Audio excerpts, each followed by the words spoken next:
हाँ, ठीक आ रहा है। Sir, everything all right. Thank you. Right, sir. You can start, sir. All the best.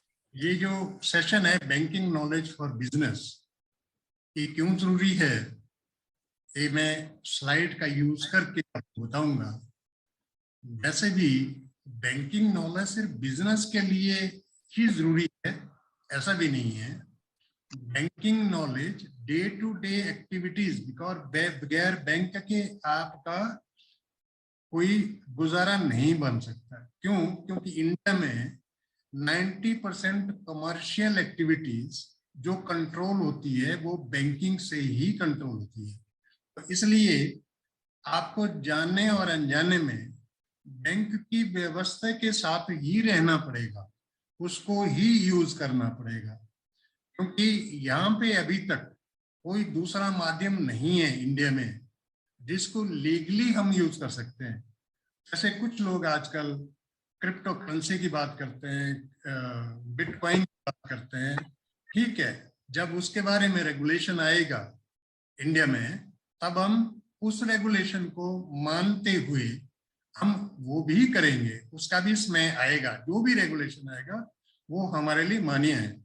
परंतु जब तक ऐसा कुछ नहीं होता तब तक हमको बैंक के ऊपर जो हमारा मतलब जो हमें जरूरत है बैंक की, जो बैंक के ऊपर हमको निर्भर रहना पड़ता है डे टू डे एक्टिविटीज के लिए, उस समय तक आपको ये नॉलेज बखूबी बहुत ज्यादा काम देगा। तो मैं इस मंच में टीम चैंपियन की ओर से तथा अपनी कोर टीम जो हिमाचल से, इससे पहले जो team global, on passive team global के नाम से 2 साल तक अपना वेबिनार करती रही, उनका भी आज यहाँ पे स्वागत करता हूँ इस मंच पे, क्योंकि उन्होंने भी आज पहली बारी टीम चैंपियन में ज्वाइन किया है।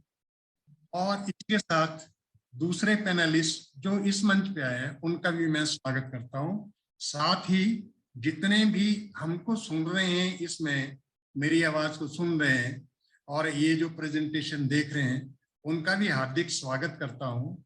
आप इसमें मैं ज्यादा समय नहीं लगाऊंगा, जितना मैं समय लगाऊंगा आप ध्यानपूर्वक देखिए। आपकी एक एक बात जो है वो काम आने वाली है, हम ये प्रयास करेंगे।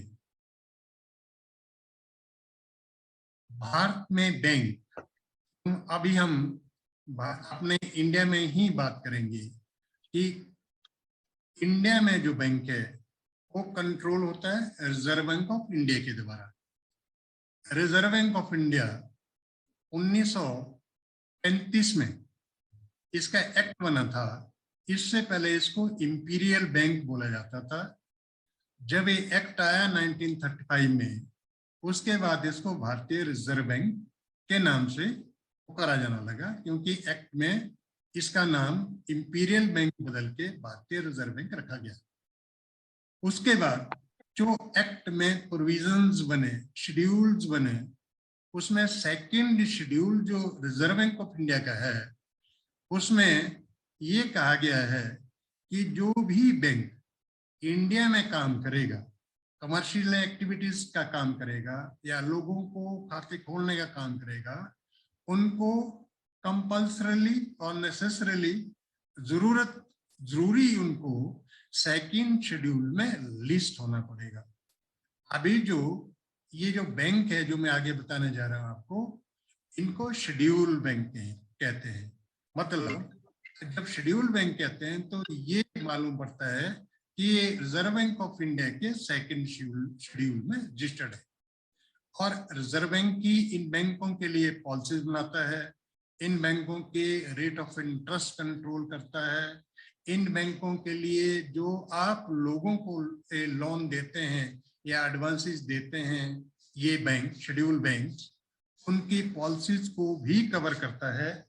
ये सारी चीजें जो है ये भारतीय रिजर्व बैंक जिम्मेदारी ली हुई है और ये भारतीय रिजर्व बैंक इसको कंट्रोल करता है।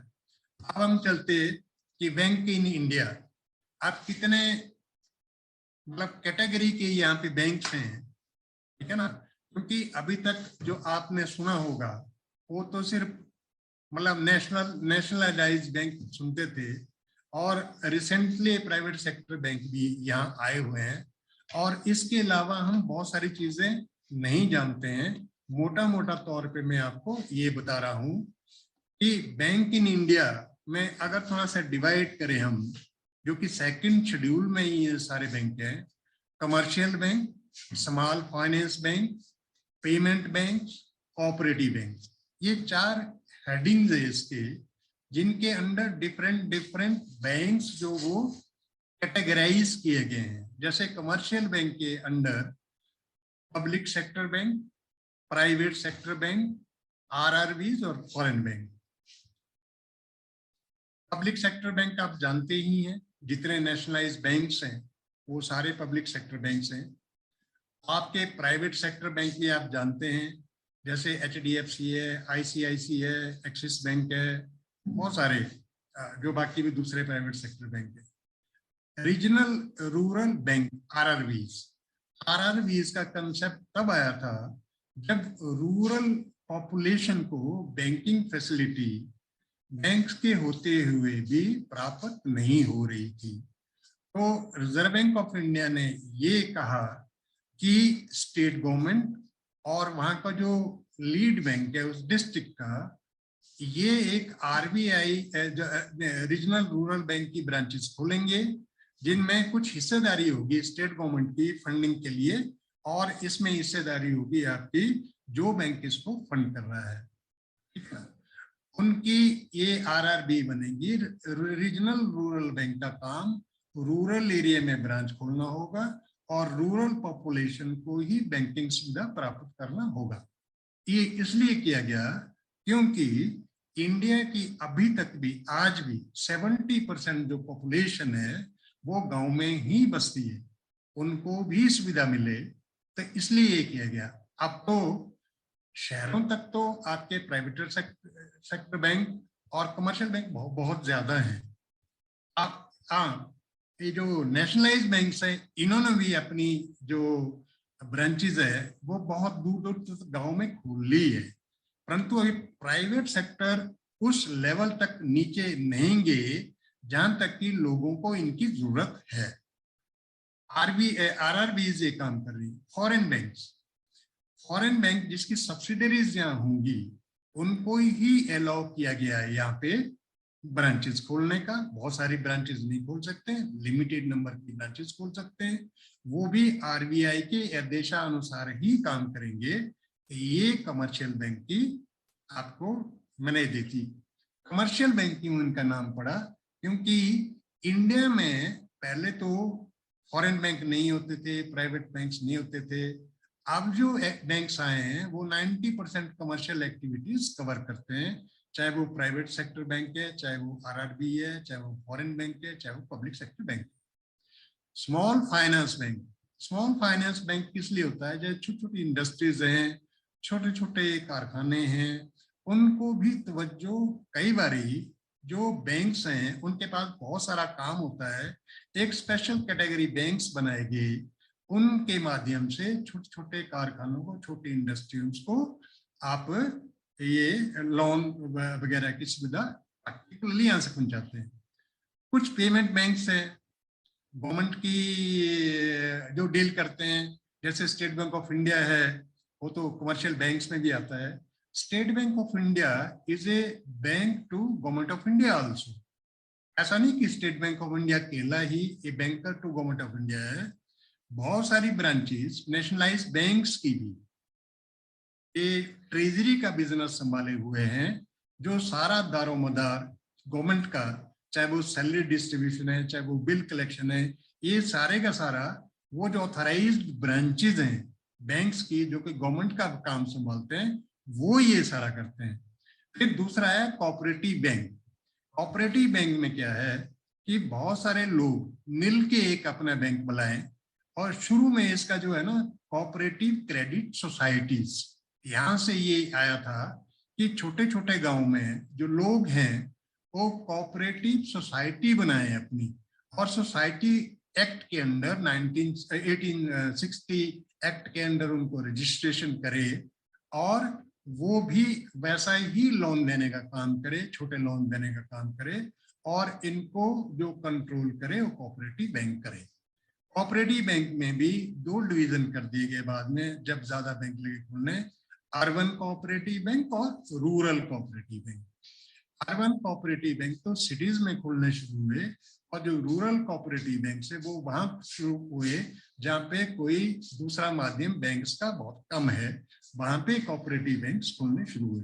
ये तो पूरा एक किस्म का मैंने आपको एक मतलब एक ओवरव्यू बताया बैंक्स का कि इंडिया में ये जो 90% कमर्शियल एक्टिविटीज है, ये पूरा सिस्टम 90% कमर्शियल एक्टिविटीज को संभाले हुआ है।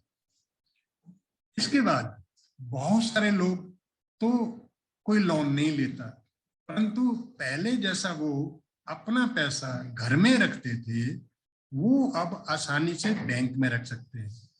और पहले जो शाहूकारी प्रथा थी, जो कि 25% महीने का ब्याज लेते थे आपसे, और होता क्या था, एक बारी जो आपने ब्याज ले लिया वो आपके पुश्त दर पुश्त खत्म ही नहीं होता था। तो यही कारण था कि 1969 में बैंकों का राष्ट्रीयकरण हुआ, ताकि आप मनी लेंडर्स के चंगुल से बच पाए। और बहुत बड़ी इसमें मदद मिली उन लोगों को जो कि मनी लेंडर के चक्कर में फंसे हुए थे ऑलरेडी। तो ये थोड़ा सा बैंकिंग का ओवरव्यू है। अब मैं डायरेक्टली आता हूँ आपके कि बैंक में आपको क्या क्या सुविधा मिलती है, और मैंने यहाँ पे वही सुविधा ले रखी है जो कि आपके काम की हो। सुविधा बहुत सारी मिलती है, वो मैंने यहाँ पे डिस्क्राइब नहीं की है क्योंकि आपके काम के अभी वो है नहीं। अभी जो बैंक है, आप जाते हैं बैंक में अकाउंट खोलते हैं। देखिए बैंक में 2 तरह के अकाउंट होते हैं, एक होता है डिमांड डिपॉजिट अकाउंट, एक होता है टर्म डिपॉजिट अकाउंट। जैसा कि नाम से ही प्रतीत होता है डिमांड डिपॉजिट, मतलब आपने पैसा बैंक में रखा, जब भी आपको डिमांड पड़ी उसी क्षण वो पैसा आपको अवेलेबल हो, तब तो आप डिमांड डिपॉजिट अकाउंट ही खोलें। अगर आपके पास ऐसा पैसा है जिसका आपको अभी इस्तेमाल करने का जरूरत नहीं है, 6 महीने साल, तो उसका आप टर्म डिपॉजिट में डिपॉजिट कर सकते हैं। या ऐसे लोग जिनके पास एक रेगुलर मंथली इनकम का सोर्स है, वो भी यहाँ पे आके अपना ऐसा अकाउंट खोल सकते हैं जहाँ पे वो महीने महीने का जमा कर सकते हैं, उसको भी टर्म डिपॉजिट बोलते हैं। चलिए पहले टर्म डिपॉजिट का पार्ट निपटा दूं मैं। तो टर्म डिपॉजिट में एक तो आपके एफडीआर हैं, फिक्स डिपॉजिट है। अब एफडीआर भी बहुत सारी किस्म की हो गई है, और रेकरिंग डिपॉजिट महीने महीने में आपकी किस्त ली जाएगी, और जब आपकी मैच्योर हो जाएगी तो सारा पैसा आपको वापस किया जाएगा। जो ब्याज आपको ऑथराइज्डली मिलना है वो इस पे आपको मिलेगा। अब रही बात कि हमारे काम बिजनेस के लिए कौन से अकाउंट आने वाले हैं, मैंने जैसे बोला डिमांड डिपॉजिट, अब उसमें सेविंग अकाउंट है। सेविंग अकाउंट में आप अपना सेविंग ही डालते हैं, और सेविंग के अलावा अगर आप कुछ डालते हैं, बिजनेस की एक्टिविटीज अगर आप सेविंग अकाउंट में करते हैं तो आपको बहुत महंगा पड़ता है ये। क्यों? क्योंकि सेविंग अकाउंट में रिस्ट्रिक्शंस रहती है कि मानिए जैसे अब तो अलग अलग है, थोड़ा डिफरेंस है, पहले एक ही होता था। कई बैंक्स करते थे कि भाई 10 ट्रांजैक्शन से ज्यादा, मतलब 10 विड्रॉल से ज्यादा या 5 विड्रॉल से ज्यादा एक महीने में सेविंग अकाउंट से आप नहीं ले सकते। नंबर 2 एक रूल और था कि 10,000 अमाउंट से ज्यादा जब आपने सेविंग अकाउंट से लेना है तो आपको नोटिस देना पड़ेगा बैंक को कि मैंने कल 10,000 जो अमाउंट है वो विड्रॉ करना है। तो ये रिस्ट्रिक्शंस, बहुत सारी रिस्ट्रिक्शंस है, सारी यहाँ एक्सप्लेन नहीं करूंगा। मेरा कहने का तात्पर्य है सेविंग अकाउंट डेफिनेटली आपको बिजनेस के लिए सूट नहीं करता। अब आजकल क्योंकि इंटरनेट का जमाना है, आप तो ट्रांजैक्शन सेविंग अकाउंट में इंटरनेट से करेंगे, वो आपको रिस्ट्रिक्ट नहीं करेगी कि आपको 10 ट्रांजैक्शन ही अलाउड है, ऐसा नहीं करेगी। आपको जितना मर्जी ट्रांजैक्शन करना है करिए, परंतु जो मिनिमम थ्रेशोल्ड है, जैसे 10 ट्रांजैक्शन आपको अलाउड है, उसके ऊपर जितना भी आप ट्रांजैक्शन करेंगे उसके ऊपर आपको बैंक चार्जेस लगाएगा, तो ये महंगा पड़ेगा आपको बिजनेस को यूज करने के लिए। और वैसे भी अब तो चेक सिस्टम तकरीबन खत्म हो गया, फिर भी अभी चलित है। अगर थर्ड पार्टी चेक, मानो आपने मेरे नाम से चेक इशू किया, मैंने किसी को इंडोर्स किया, वो इंडोर्स ही चेक सेविंग अकाउंट में जमा ही नहीं हो सकता। अब उसका अल्टरनेटिव क्या है? Current account. यही एक ऐसा अकाउंट है जो कि आपको बिजनेस के लिए सूट करता है, और यही मैं आपको सजेस्ट करने वाला हूं। आप जितना जल्दी हो सके उतना जल्दी अपने ही बैंक में जहां आपका सेविंग अकाउंट है वहां पे आप अपना करंट अकाउंट खोल दीजिएगा। करंट अकाउंट में क्या सुविधाएं हैं बैंक्स की, अब मैं आपको बताता हूं। करंट अकाउंट एक तो 2 कैटेगरी में विभाजित किए जा सकते हैं। नंबर 1 इंडिविजुअल करंट अकाउंट, जैसे सेविंग अकाउंट आप अपने नाम से खोलते हैं, वैसे ही यहाँ पे करंट अकाउंट जो आप अपने नाम से खोल सकते हैं, और उसमें आपको जितना मर्जी ट्रांजेक्शन करिएगा उस पे आपको एक्स्ट्रा चार्जेस नहीं लगेंगे। यहाँ पे सेविंग की तरह आपको जो ब्याज मिलता है वो आपको यहाँ पे करंट अकाउंट में नहीं मिलता है, ठीक है ना। यहाँ पे दूसरा जो है फर्म एंड कंपनीज है। देखिए फर्म एंड कंपनीज बहुत सारी किस्म की है। आपकी प्रोप्राइटरी कंसर्न है, आपकी पार्टनरशिप कंसर्न है, आपकी प्राइवेट फर्म्स हैं, आपकी जो बड़ी कंपनीज हैं वो भी अपना फर्म्स एंड कंपनी का अकाउंट यहाँ से खोल सकते हैं, कंपनीज का अकाउंट। ये सारे जो है वो फर्म एंड कंपनी में आते हैं। आप भी अगर इंडिविजुअल नाम से अगर खाता नहीं खोलना चाहते, आपकी भी कोई फर्म एंड कंपनी है उसके नाम से भी आप करंट अकाउंट खोल सकते हैं, क्योंकि हर कोई आदमी अपना बिजनेस का नाम रखता है, उस बिजनेस के नाम से ही वो बैंक का अकाउंट खुलता है। उसमें आप प्रोपराइटर भी हो सकते हैं, पार्टनर भी हो सकते हैं, मैनेजिंग डायरेक्टर भी हो सकते हैं, और आप डायरेक्टर भी हो सकते हैं। आप इन फर्म्स एंड कंपनी अकाउंट में कुछ भी हो सकते हैं। सबसे सिंपल जो फर्म एंड कंपनी और प्रोपराइटरशिप अकाउंट है। प्रोपराइटरशिप अकाउंट में क्या है, मानिए किसी का ऑर्चर्ड है, उसने ऑर्चर्ड का नाम रखा हुआ ABC। वो क्या करेगा, ABC के नाम से अकाउंट खोलेगा, proprietor such and such, messrs ABC proprietor such and such. उससे क्या होगा, उसमें आपको कोई एक्स्ट्रा डॉक्यूमेंट्स नहीं देने पड़ेंगे। फर्म्स एंड कंपनी में उसमें आधार कार्ड आपको वही देना पड़ेगा जो कि आपका इंडिविजुअल करंट अकाउंट खोलने में आप देंगे। मैं फर्म एंड कंपनी में क्यों आपको इंसिस्ट कर रहा हूं, फर्म एंड कंपनी में जो भी आपकी ट्रांजेक्शन रहती हैं उसमें आप जो कॉस्ट आता है, आपको मानिए आप दुकान का बिजनेस कर रहे हैं, वहां पे आपको आपका दुकान का किराया है, आपका आपने दुकान में अपने स्टाफ रखा है उनकी सैलरीज है, और बहुत सारी इलेक्ट्रिसिटी बिल है, टेलीफोन बिल है, जो भी आपका खर्चा आता है आपको बिजनेस करने के लिए, उसको आप आपकी जो नेट इनकम आती है उसमें से घटा सकते हैं, ताकि उसमें आपको टैक्स ना देना पड़े। ये सुविधा फर्म एंड कंपनी में रहती है। तो मैं कोशिश करूंगा, इंडिविजुअल में भी रहती है परंतु उस लेवल तक नहीं रहती है, ठीक है ना।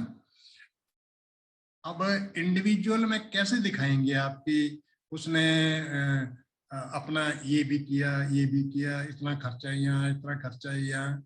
आप फर्म एंड कंपनी में तो दिखा सकते हैं कि मैंने दिल्ली से माल लेना था, मैं दिल्ली तक एक टैक्सी हायर करके गया, उसके वोचर संभाल के रखी, वो आप जो कॉस्ट है टोटल प्रॉफिट में से घटा सकते हैं, खर्चा आप कर सकते हैं। तो वैसे आप अपने फंड्स को बहुत अच्छी तरह मैनेज कर सकते हैं। आप ध्यान से सुन लीजिएगा। तो इसलिए आप ये मान लीजिएगा कि भाई कोई भी फर्म एंड कंपनी अपनी बना लीजिए और उसके नाम से आप करंट अकाउंट खोल लीजिए। अब बैंक में जब फर्म एंड कंपनी का अकाउंट खोलेंगे, वो दो चीजें आपसे जरूर मांगेंगे कि एक तो फर्म एंड कंपनी का आपके पास क्या प्रूफ है कि आप ही उसके प्रोपराइटर है। उसके दो अल्टरनेटिव है। एक तो जो चार्टर्ड अकाउंटेंट का सर्टिफिकेट अगर वो सर्टिफाई कर ले कि आप ही उसके प्रोपराइटर हैं, तो आपकी प्रॉब्लम सॉल्व होगी। दूसरा, अगर आप आसान तरीके से करना चाहें, देखिए बिजनेस के लिए आपको जीएसटी तो लेना पड़ेगा। तो करंट अकाउंट खोलने से पहले उसी फर्म एंड कंपनी के नाम से ऑनलाइन अगर आप जीएसटी नंबर ले लें, तो उसको भी बैंक एज ए प्रूफ मानता है कि आप ही उसके प्रोपराइटर हैं। परंतु अभी मैंडेटरी नहीं है करंट अकाउंट खोलने के लिए कि आपको जीएसटी नंबर लेना पड़ेगा, मैंडेटरी नहीं है। परंतु जैसे आपने खोलना तो पड़ेगा आपको, क्योंकि करंट अकाउंट है, आपका बिजनेस अकाउंट है। बिजनेस अकाउंट में आपको जीएसटी पे करना पड़ेगा, हिसाब किताब रखना पड़ेगा, और उसका आपको रिटर्न्स भी टाइमली भरनी पड़ेगी, ठीक है ना। तो इसलिए आप मैनेज करिएगा आराम से। ये बातें मैं आपको इसलिए बता रहा हूँ कि जब भी आप किसी सीए से आप बात करें, तो आप जो मैं बताया हुआ उनको आप बताएंगे, तो सीए भी सोचेगा नहीं, इन्हें बहुत सारी चीजें आती हैं, इनको हम ज्यादा जो चार्जेस भी नहीं लगा पाएंगे, और क्योंकि इनको सारा कुछ आता है, मैं आपकी जेब को ज्यादा टैक्स ना पड़े। कोई आपको ये ना सोचे कि इनको कुछ भी नहीं आता है, कर बिजनेस रहे हैं, तो ऐसा आपको हम कतई होने नहीं देंगे। इस मंच के माध्यम से हम पूरा आपको ट्रेन करके भेजेंगे यहाँ से। ये हमारा रिस्पॉन्सिबिलिटी है आपको, हमारे हमारे और मेरे पूरे ग्रुप की। अब जैसे जिसमें बेनिफिट है करंट अकाउंट का, मैंने पहले बताया अनलिमिटेड ट्रांजेक्शन है। जितनी भी ट्रांजेक्शन करो आपको, वो सारी जो उस ट्रांजेक्शन के साथ जो कॉस्ट डिफाइंड है वो लिखा होगा, उससे ज्यादा बैंक चार्ज नहीं कर सकता। No limits on withdrawal and deposit. जितनी बारी आप करो, जितना मर्जी पैसा आप निकालो, अगर आपके खाते में तो आप निकाल सकते हैं, ठीक है ना। करंट अकाउंट में सिर्फ ये जो आप कैश क्रेडिट लिमिट लेते हैं ना, इनको भी करंट अकाउंट के नीचे ही क्लासिफाई होते हैं ये फर्म एंड कंपनी में। और वो भी आप एक बैंक लिमिट बना देता है आपकी, जिसके माध्यम से आप बिजनेस करते हैं, और बिजनेस की जो सेल आती है उसमें बारी बारी आप जमा करते रहते हैं। Provide overdraft facility to the customer, वही मैंने बताया कि एक किस्म की रनिंग लोन की एक फैसिलिटी देते हैं, कि एक आपको फैसिलिटी दे दी 20,000 रुपए की। तो जैसे ही 20,000 आप पहले वाला पे कर लेते हैं, तो उसके बाद आप उसको दोबारा ड्रॉ कर सकते हैं, दोबारा पे करेंगे, दोबारा ड्रॉ करेंगे। एक रनिंग फैसिलिटी होती है जो कि आपको मुहैया होती है जब तक आपका अकाउंट रेगुलर रहता है। रेगुलर का मेरा मतलब है कि जितनी भी एनपीए की गाइडलाइंस है उनसे परे हट के रहता है। आप समय पे उनको भुगतान करते हैं, समय पे आप अपना पैसा लेते हैं। Facility facility frequent transactions like fund transfer. Business में फंड ट्रांसफर का सबसे बड़ा रोल होता है। आपने किसी को 2 लाख से ऊपर भेजना है तो आरटीजीएस भेजेंगे, 2 लाख तक भेजना है तो एनईएफटी करेंगे। आपने वहां से कुछ चीजें लेनी है, कुछ मंगाना है, कुछ सर्विसेज लेनी है, उसके लिए आप पैसा तो भेजेंगे ना। वो सारी फैसिलिटीज यहाँ पे आपको करंट अकाउंट में अवेलेबल रहती है। यही account best suited for business purpose है। मतलब बिजनेस के लिए सबसे बढ़िया अकाउंट जो है वो करंट अकाउंट है। अब आप अपना मन बना लीजिए, जितना मुझे सुन रहे हैं, कि आप अपने अपने बैंकों में जाके उनको बात करेंगे कि हमने करंट अकाउंट खोलना है। आपको मैंने बता दिया काफी सारी, आप ब्रांच मैनेजर को बता दीजिए कि मेरा ये अकाउंट खोलना है, इस अकाउंट में मेरे को ये फैसिलिटीज मिलती है, मुझे पता है। तो वो आपका अकाउंट जल्दी खुले, क्योंकि मुझे एक्सपीरियंस है पिछला। बैंक में जब कुछ साथी हमारे गए जो हमारे मन से ये सारा सुन के गए थे, तो उनको जब उन्होंने अपना टेक्निकल रूप में बात की, अपना एक प्रोफेशनल रूप में बात की, तो बैंक मैनेजर ने उनका account any ifs and buts से खोल दिया। ये थोड़ा सा प्रत्यक्ष उदाहरण है हमने जो पिछले 2 साल तक वेबिनार किए हैं। नेक्स्ट, जो रेमिटेंस की बात बताई मैंने, रेमिटेंस की क्यों बता रहा हूं, बिजनेस में सबसे ज्यादा आपको सेफ तरीके से पैसा भेजना है, ठीक है ना, और आपके क्लाइंट भी आपको पैसा भेजेंगे, ये बोथ वे है। तो बैंक पेमेंट सिस्टम में क्या है, देखिए आरटीजीएस और NEFT. RTGS real time gross settlement का मतलब ये है, आप 10:15 पे आप अपने करंट अकाउंट से पैसा डेबिट करते हैं, आप किसी को भेजने के लिए विद इन इंडिया कहीं भी, वो 10:15 पे ही आरबीआई गेट से थ्रू होके उसके अकाउंट में क्रेडिट होता है। इसीलिए इसका नाम है रियल टाइम सेटलमेंट, कि रियल टाइम इधर से आपने भेजा उधर उसको पैसा मिल गया। ये जो अकाउंट है 2 लाख से ऊपर जो फंड भेजना है, 30 लाख भेजना है, 40 लाख भेजना है, 1 करोड़ भेजना है, इसकी लिमिट नहीं है, आप आराम से भेज सकते हैं, उसी टाइम तुरंत वो क्रेडिट हो जाएगा और आप जिसको भेज रहे हैं वो इसको आसानी से यूज कर पाएगा। जबकि ये national electronic fund transfer NEFT, ये बैच वाइज सिस्टम है। इसका जैसे 10 बजे, 12 बजे, 2 बजे, 4 बजे, 6 बजे,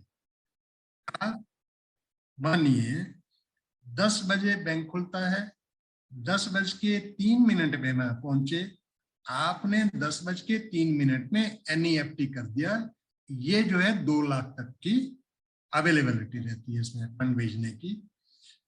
अब ये क्लियर कब होगा, आप जिसको भेज रहे हैं उसको मिलेगा कब, उसको ये 12 बजे नेक्स्ट शेड्यूल जो होगा पेमेंट का उसमें मिलेगा, इंस्टेंट नहीं मिलेगा आपका एनईएफटी का, उनको 2 घंटे आपको वेट करना पड़ेगा, ठीक है। तो ये थोड़ा सा ध्यान रखिएगा। और आजकल तो आईएमपीएस भी है, इमीडिएट मनी ट्रांसफर, जैसे ही किया वैसे ही, और इसमें 24/7 है, जैसे आपकी इंटरनेट बैंकिंग है, जैसे आपके मोबाइल बैंकिंग है।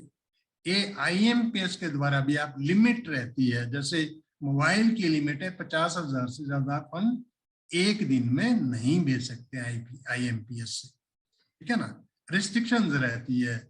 वैसे ही आपको जो इंटरनेट के माध्यम से वे भेजते हैं उसमें भी रिस्ट्रिक्शन रहती है फंड की, इससे ज्यादा आप नहीं भेजते, उसके लिए आपको बैंक में आना ही पड़ेगा। देखिए आरटीजीएस और एनईएफटी करने के लिए तो आपको बैंक में आना ही पड़ेगा during banking hours, but IMPS के लिए आपको 24/7 है, संडे हो, छुट्टी हो, जो मर्जी हो, सारा आप जो एक कार्यक्रम है, अगर छोटा अमाउंट आपके पास भेजना है तो आप इसके द्वारा भी आप भेज सकते हैं, ठीक है ना। इसके अलावा बहुत सारे दूसरे मेथड भी आ गए हैं आजकल, तो पेटीएम आ गया, गूगल पे आ गया, बहुत सारे सिस्टम आ गए, ठीक है ना। तो पेमेंट आप अगर छोटा है तो आप उस हिसाब से भेज सकते हैं, क्योंकि गूगल पे की भी लिमिटेशन है कि 1 लाख से ऊपर फंड्स को ट्रांसफर नहीं कर सकते। इसके साथ डेबिट और क्रेडिट कार्ड से भी आप अपना फंड या अपना सामान ले सकते हैं। खासतौर पे डेबिट कार्ड का आप इस्तेमाल वहां भी कर सकते हैं जहां आपने आउट ऑफ कंट्री कोई पेमेंट करनी हो किसी भी करेंसी में, वहां आप अपना डेबिट कार्ड का क्रेडिट कार्ड का इस्तेमाल कर सकते हैं। आगे बढ़े, अब कार्ड की बात कर लें, क्योंकि कार्ड आज बहुत जरूरी हो गया, सबके पास एटीएम कार्ड है, और एटीएम कम डेबिट कार्ड है, वो आपका एटीएम का भी काम देता है वो, और साथ में आप जब कहीं बाजार में जाते सामान लेने तो पॉइंट ऑफ सेल में, जिसको पीओएस बोलते हैं, आपने सुना होगा, पॉइंट ऑफ सेल में जाके आप अपना कार्ड देते हैं उनको, और आप अपना उसमें नंबर डालते हैं तो आपकी पेमेंट कार्ड से हो जाती है, आपको खुद नहीं करनी पड़ती है, पेमेंट आपकी कार्ड से हो जाती है। तो कार्ड में देखिए क्या क्या चीजें जरूरी है, एक तो कार्ड नंबर आपका होता है, दूसरा एक्सपायरी डेट लिखा होता है, तीसरा, टोल फ्री नंबर भी कई कार्ड्स पे आपको बैंक का मिलता है। अगर कोई आपको दिक्कत हो, आप टोल फ्री नंबर पे आपको कॉल करके उसको सुलझा सकते हैं। कस्टमर केयर का नंबर होता है ये। और चौथा जो इसमें है, CVV नंबर, यही चाबी है भाई इसकी, CVV नंबर। CVV नंबर के बगैर कोई भी कार्ड पेमेंट करेगा ही नहीं। और CVV नंबर इतना सीक्रेट रखना चाहिए आपको। अगर आपका कार्ड मानो गिर गया कहीं, ठीक है ना, तो उसको पेमेंट करने के लिए क्या चाहिए? कार्ड नंबर, एक्सपायरी, आपका नाम और CVV नंबर। वो आपके कार्ड का गलत इस्तेमाल करके ये सारा कुछ आपके अपने नाम से गुड्स खरीद लेगा और आपके जितने पैसे वो कार्ड में है अकाउंट में वो खाली कर लेगा। तो इसलिए सबसे बड़ा काम आपने करना, जब भी आप कार्ड इशू करें, ये CVV नंबर अपने पास नोट करके रख लें कहीं सुरक्षित जगह में। और यहाँ से CVV नंबर के ऊपर एक जो जो मार्क इंक होती है, उसको आप लगा दीजिए, इसको मिटा दीजिए। अगर गुम भी आपका कार्ड हो गया, कोई आपके कार्ड का नुकसान आपको पैसे से नहीं कर सकता है, ठीक है ना। क्योंकि जितनी देर में आप बैंक को बोलेंगे कि मेरा कार्ड गुम हो गया, वो स्टॉप करेंगे, या आप कस्टमर सपोर्ट को कांटेक्ट करेंगे और अपने कार्ड का ये बताएंगे कि मेरा कार्ड गुम हो सकता है, उससे पहले ही कोई जिसके हाथ आपका कार्ड लगा वो इसको मैनिपुलेट करके आपका खाता खाली कर ले। तो इसलिए CVV नंबर अपने कहीं सुरक्षित स्थान पर नोट करिएगा और कार्ड पे उसको मत रहने दीजिएगा, वहां से उसको इरेज कर दीजिएगा। तो आपका कार्ड अगर गुम भी होगा, आपको चिंता करने की कोई उपाय नहीं। हालांकि ऐसी कोई जो गाइडलाइंस है रिजर्व बैंक की नहीं है। ये एक मतलब मैं कहूँगा कि जब यहाँ से मैनिपुलेट हो जाता है, तो हमको अगर ऐसा करें हम, तो आसानी से आप अपना नुकसान बचा सकते हैं। ये जो कार्ड की सुविधा है, ये डिफरेंट एजेंसियां इसको करती हैं। आपने सुना होगा visa card, maestro card, master card, ये डिफरेंट एजेंसियां हैं जो कि इन क्रेडिट और डेबिट कार्ड्स को एक दुनिया भर में चलन के लिए, ये एजेंसियां उसके पीछे। तभी आपने देखा होगा आप जो कार्ड इशू करते हैं उस पे कार्ड पे क्या लिखा होता है, या वीजा लिखा होता है, या मास्टर लिखा होता है, या मास्टर कार्ड लिखा होता है। सबसे बढ़िया प्रचलित जो वीजा सबसे बढ़िया प्रचलित है और आसान भी है। इसलिए जब भी आप कार्ड इशू करवाएं बैंक से, उनको बोलिएगा कि मुझे वीजा कार्ड चाहिए, ठीक है। तो वीजा कार्ड भी होते हैं उनके पास, मास्टरो कार्ड भी होते हैं, मास्टर कार्ड भी होते हैं, ठीक है ना। जैसे state Bank of India mostly master card देते हैं, परंतु ऐसा नहीं कि वो वीजा कार्ड नहीं देते। अगर आपने उनको रिक्वेस्ट किया तो वो वीजा कार्ड भी आपको देंगे। ये तीन एजेंसियों का बहुत अहम रोल है। अब जो डेबिट और क्रेडिट कार्ड, ये जो मैंने पीछे बात बताई ना मास्टर और वीजा की, अब देखिए दो कार्ड मैंने यहाँ दिखाए हैं। ICICI बैंक का, इसके नीचे लोगो देखिए लगा हुआ आपका मास्टर कार्ड का, ठीक है ना। ये इसको मास्टर कार्ड ऑपरेट करता है। एक जो SBI का कार्ड है, इसके नीचे लिखा हुआ वीजा, ये वीजा कंट्रोल करता है, ठीक है ना। अब ये जो बैंक कार्ड है, एक क्रेडिट कार्ड है, एक डेबिट कार्ड है। देखिए डेबिट कार्ड तो आपके अकाउंट के साथ लिंक होता है, परंतु क्रेडिट कार्ड आपके अकाउंट के साथ में लिंक होता है। ये आपके बैंक के फंड्स के साथ लिंक होता है, क्योंकि यहाँ जो भी कुछ आपको लेना है वो पैसा बैंक से उधार करके लेना है। जब उसका डेट आया तो आपने वो पैसा जमा कर देना है। ये यहाँ पे दो किस्म के बैंक आप याद रखिएगा। थोड़ा सा डिफरेंस क्रेडिट और डेबिट कार्ड में मैं आपको बता दूं। क्रेडिट कार्ड बैंक सिर्फ व्यक्ति विशेष को देता है जिनका क्रेडिट स्कोर बहुत ही अच्छा होता है। मतलब अगर कोई ये बोलता है कि मेरे पास क्रेडिट कार्ड है, अब क्रेडिट कार्ड आजकल तो खैर 10,000 का क्रेडिट कार्ड भी मिल जाता है, और 10,000 में आपको 10,000 की FDR बैंक में रखनी पड़ती है, अब वो क्रेडिट कार्ड मिलता है। परंतु जिनकी क्रेडिट वर्दीनेस ज्यादा हो या उनकी क्रेडिट रेटिंग बहुत ही अच्छी हो, उनको कोई ऐसा डिपॉजिट नहीं रखना पड़ता। उनको जितनी उनकी क्रेडिट वर्दीनेस हो उसके मुताबिक बैंक घर में जाके उनके क्रेडिट कार्ड दे देती है। मतलब साफ होता है, अगर आपकी भी बैंकिंग डीलिंग आजकल ये नहीं है कि सिर्फ बैंक की डीलिंग ही रिपोर्ट होती है क्रेडिट एजेंसीज को, जो कि आप क्रेडिट स्कोर करती है। अगर आपने आपने मतलब कोई भी लेन देन किया, बिल नहीं दिया और टाइमली, वो भी शिकायत कर सकता है, वो क्रेडिट रेटिंग डाउन हो सकती है ना। आपने टाइमली किसी ऐसी प्राइवेट एजेंसी से पैसा लिया है, ठीक है ना, वो भी आपकी क्रेडिट आप नहीं देते हैं, वो भी आपकी क्रेडिट वर्दीनेस को खराब करती है, ठीक है ना। तो क्रेडिट कार्ड अच्छा लेने के लिए क्यों मैं बोल रहा हूँ क्रेडिट कार्ड की अहमियत। क्रेडिट कार्ड में आपको एटलीस्ट 40 से 50 दिन का उधार मिल जाता है बगैर इंटरेस्ट के। आज आप 1 लाख निकालिएगा तो 1 महीने के बाद उसको जमा करिएगा, 1 महीना उस पर आपका कोई भी ब्याज नहीं लगेगा। वो फैसिलिटी है क्रेडिट कार्ड में, ठीक है ना। बैंक फंड के साथ होता है account interest payments are not made in. अगर अकाउंट्स पेमेंट में टाइमली नहीं दिया, बहुत हैवी ब्याज लगता है आपको, फिर वो 11-12% नहीं लगता। अगर आप उस 30-40 दिन से आगे चले गए तो हर एक दिन का जो ब्याज है 20-25% तक भी जा सकता है, जो आपसे बैंक चार्ज करता है।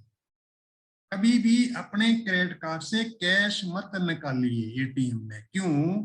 42% ब्याज लेगा अगर आपने कैश निकाला है। वो अपना काम आप डेबिट कार्ड से करिए, गलती से भी ना करिए एक बारी भी। अच्छा, फिर इसमें रिवार्ड्स पॉइंट्स मिलते हैं जो कि आप रिडीम कर सकते हैं। आप बड़ी बड़ी परचेज करने के लिए जो क्रेडिट कार्ड है आपका बहुत अच्छी चीज है। एक बात और खास, कई आदमी क्रेडिट कार्ड से डूब भी गए हैं। उन्होंने क्या किया, कई बैंकों को अपना दिखा के कई बैंकों के क्रेडिट कार्ड ले लिए और सबसे परचेजिंग कर ली की जिसकी जरूरत भी नहीं थी। बाद में वो एक डेट नेट में फंस गए, उसके चक्रों में फंस गए, अल्टीमेटली उनका दिवालिया हो गया और उनके पास आज वो क्रेडिट कार्ड भी नहीं रही। आप कृपया ऐसा ना करिए, जो जेन्युइन रिक्वायरमेंट आप उसके लिए ही अपने क्रेडिट कार्ड के इस्तेमाल करिए, क्योंकि इसमें आप ये मत सोचिए कि महीना भर ब्याज ही नहीं मिलेगा। अगर महीने भर में आपके पास पैसा ना देने के लिए है तो पिछली भी पूरी कसर करके आगे ब्याज वो लेके अपना पूरा कर लेंगे। अब रही डेबिट कार्ड की बात। डेबिट कार्ड एक ऐसा कार्ड है जिससे आप एटीएम में पैसा भी निकाल सकते हैं और जिस डेबिट कार्ड से आप बाकी पीओएस में पॉइंट ऑफ सेल में आप सामान भी ले सकते हैं। परंतु ले कब तक सकते हैं? जितना पैसा आपके अकाउंट में जिसके साथ आपका डेबिट कार्ड लिंक है, जितना पैसा उस पे है उससे ज्यादा आपको डेबिट कार्ड पे लिमिट ही नहीं है। आप अपना ही पैसा इस्तेमाल करते हैं। इसका आपके क्रेडिट स्कोर पे कोई भी इम्पैक्ट नहीं रहता। आपका क्रेडिट स्कोर चाहे नेगेटिव हो फिर भी आप डेबिट कार्ड से काम चला सकते हैं, आपको वो इशू होगा। जैसे कि क्रेडिट कार्ड जो उनको इशू नहीं होगा जिनका क्रेडिट स्कोर अच्छा नहीं है। ये रिवार्ड वगैरह कोई ज्यादा आपको नहीं देता, आप देने शुरू कर दिए हैं। इसके लिए एक पिन चाहिए डेबिट ट्रांजेक्शन्स के लिए। डिक्लाइन परचेज दैट फंड से ज्यादा जो उनको डिक्लाइन करता है।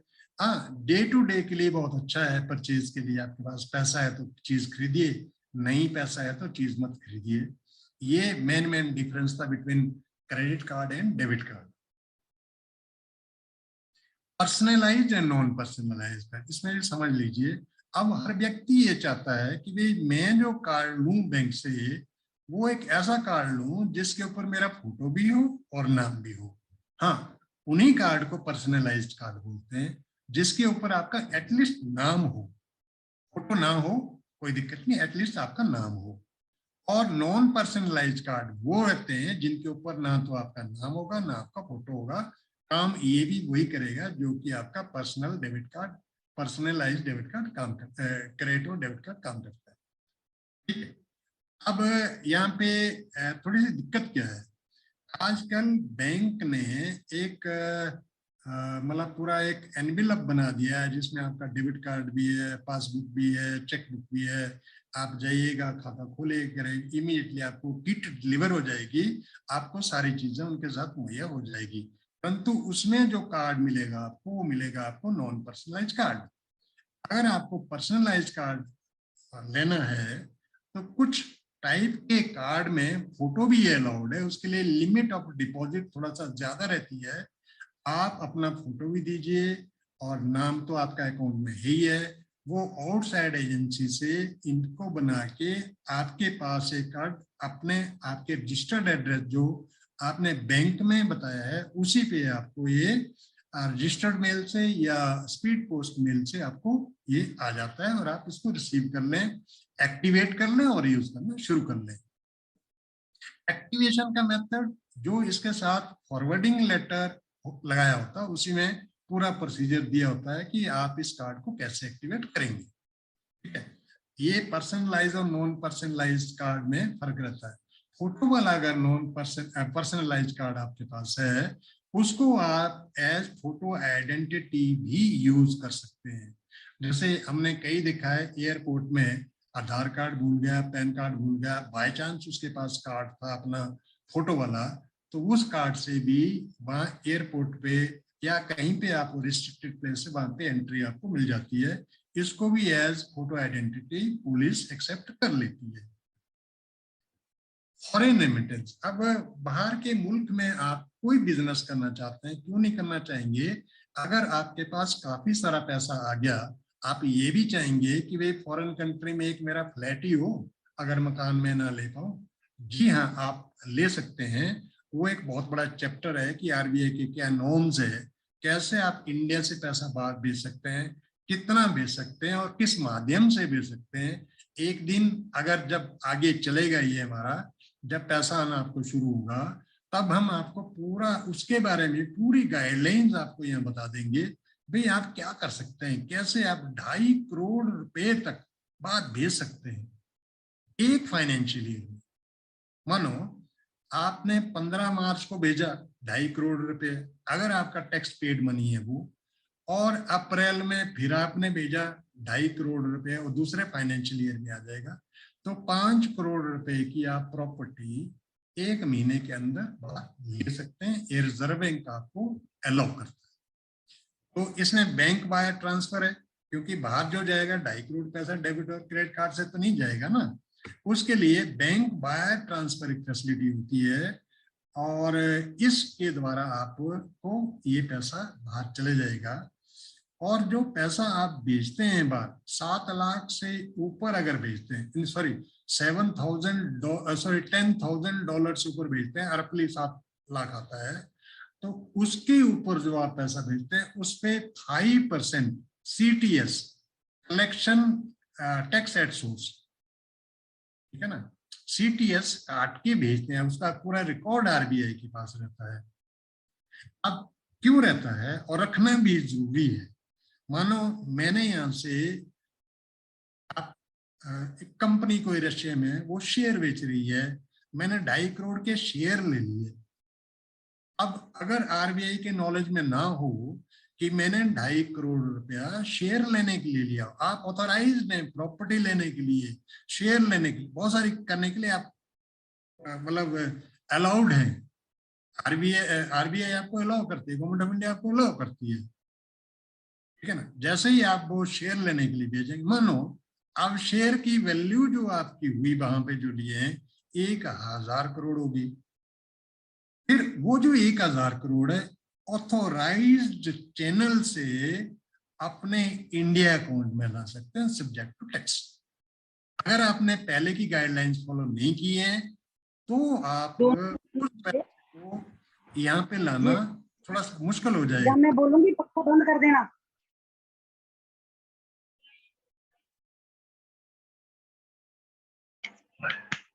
चलिए, तो इतना ही मैंने आज बोलना था। यही ही ये जो मतलब बैंकिंग का ये खत्म होता है।